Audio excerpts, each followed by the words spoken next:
Hello दोस्तों, आइए आपके बीच एक और अच्छी सी कहानी लेकर आए हैं। दोस्तों, एक बहुत ही अच्छी मोटिवेशन स्टोरी। दोस्तों, इस स्टोरी का शीर्षक है नेकी का फल। तो दोस्तों, चलिए हम आप लोगों को कहानी की तरफ ले चलते हैं। एक गांव में एक छोटे से कोने में रमेश नाम का एक किसान रहता था। वह बहुत ही नेक दिल और ईमानदार व्यक्ति था। उसकी आदत थी कि वह ज़रूरतमंदों की हर संभव मदद करता था, चाहे उसके पास खुद कितना भी कम हो। दोस्तों, एक दिन की बात है। रमेश अपने खेत में काम कर रहा था कि तभी उसे एक बूढ़ा व्यक्ति रास्ते में गिरा हुआ मिला। रमेश ने दौड़कर उसकी मदद की और अपने घर ले जाकर उसे पानी पिलाया।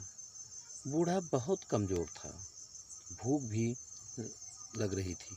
रमेश ने उसे खाना खिलाया और आराम करने को कहा।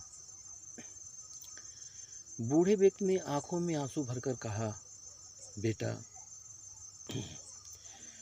तुमने मेरी बहुत मदद की है। भगवान तुम्हें इसका फल जरूर देगा। रमेश मुस्कुराया और बोला, बाबा, नेकी का काम कभी फल की इच्छा से नहीं करना चाहिए। किसी की मदद करना ही सबसे बड़ा फल है। समय बीतता गया। रमेश की अच्छाइयों की चर्चा पूरे गांव में होने लगी, लेकिन उसका एक पड़ोसी हरिराम, जो स्वभाव से बहुत ईर्ष्यालु था, उसे यह सब पसंद नहीं था। वह हमेशा रमेश की बुराई करने और उसे नीचा गिराने की कोशिश करता रहता था। एक दिन हरिराम ने गांव में अफवाह फैलाई कि रमेश अपने खेतों में चोरी छिपे किसी अवैध चीज़ की खेती कर रहा है। यह सुनकर गांव के सरपंच और कुछ लोग रमेश के खेत पर पहुंच गए। रमेश हैरान रह गया, लेकिन उसने उन्हें पूरे खेत का निरीक्षण करने दिया। जब सरपंच ने खेत देखा तो वहाँ कुछ भी गलत नहीं मिला। उल्टा उन्होंने देखा कि रमेश ने अपने खेत के एक कोने में ज़रूरतमंद लोगों के लिए सब्जियां और अनाज उगाए थे, जिन्हें वह मुफ्त में बांटता था। सच्चाई सामने आई। गांव वालों को एहसास हुआ कि रमेश पर लगाया गया आरोप झूठा था। उन्होंने हरिराम को डांटा और रमेश की ईमानदारी और नेक दिली की तारीफ की। सरपंच ने भी उसकी सराहना करते हुए कहा, रमेश, तुम्हारी अच्छाई ने तुम्हें ऊंचा उठाया है। सच में नेकी का फल हमेशा मीठा ही होता है। हरिराम को अपनी गलती का एहसास हुआ और उसने रमेश से माफ़ी मांगी। रमेश ने बिना कोई द्वेष रखे उसे माफ़ कर दिया। दोस्तों, नेकी का फल देर से ही सही, लेकिन हमेशा अच्छा ही होता है। अगर हम बिना स्वार्थ के अच्छे काम करते हैं तो हमें उसका इनाम ज़रूर मिलता है। हरिराम की माफ़ी स्वीकार करने के बाद भी रमेश अपनी नेक दिली और परोपकार के कार्य में लगा रहा। धीरे धीरे गांव के लोग भी उसकी अच्छाई से प्रेरित होकर ज़रूरतमंदों की मदद करने लगे। कुछ महीने बाद गांव में भयंकर सूखा पड़ गया। खेत में पानी की कमी हो गई, जिससे अनाज की पैदावार बहुत कम हुई। गांव में भूखमरी का संकट आ गया। रमेश ने पहले ही अपने खेत के एक हिस्से में बचत के तौर पर अनाज जमा कर रखा था। जब उसने देखा कि गांव के लोग भूखे मर रहे हैं, तो उसने अपने घर का अनाज ज़रूरतमंदों में बांटना शुरू कर दिया। दोस्तों, गांव वालों ने उससे कहा, रमेश, अगर तुम सारा अनाज बांट दोगे तो तुम्हारे परिवार का क्या होगा?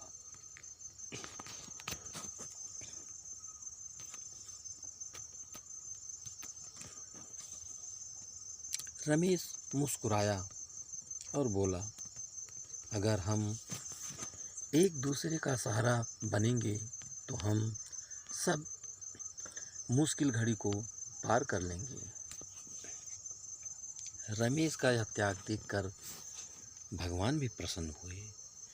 कुछ दिनों बाद अचानक आसमान में बादल छाने लगे और झमाझम बारिश हुई। गांव के तालाब और कुएं फिर से भर गए, जिससे खेती फिर से संभव हो गई।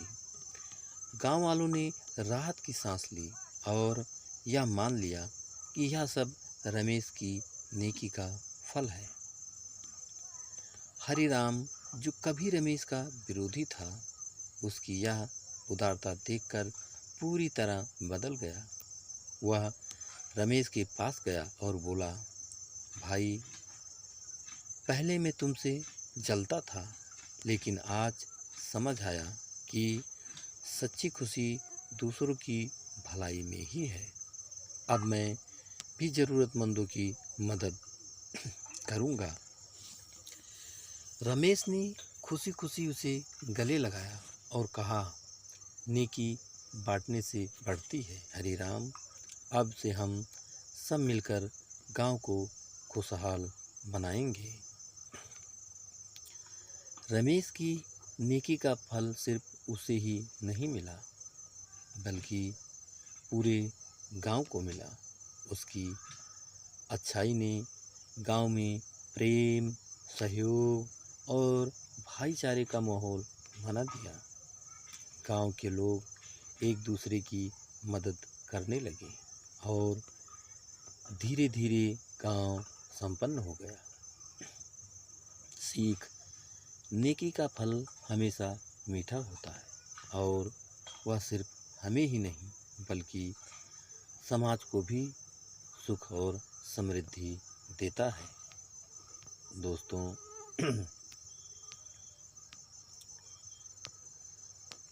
नेकी का फल देर से ही सही, लेकिन हमें अच्छा ही होता है। अगर हम बिना स्वार्थ के अच्छे काम करते हैं तो हमें उसका इनाम ज़रूर मिलता है। तो दोस्तों, ये कहानी आपको कैसी लगी हमें कमेंट करके ज़रूर बताइएगा। और दोस्तों, एक लाइक ज़रूर कर दीजिएगा, क्योंकि आपके लाइक से ही हमें मोटिवेशन मिलता है। दोस्तों, अगर अभी तक आपने हमारे चैनल को सब्सक्राइब नहीं किया है तो प्लीज़ जल्दी से आप हमारे चैनल को सब्सक्राइब कर लीजिए, जिससे इसी तरह प्यारी प्यारी और अच्छी अच्छी कहानियाँ आप लोगों के बीच पहुंचाता रहूं और आप लोग कहानियों का आनंद उठाते रहें। तो दोस्तों, एक नई कहानी के साथ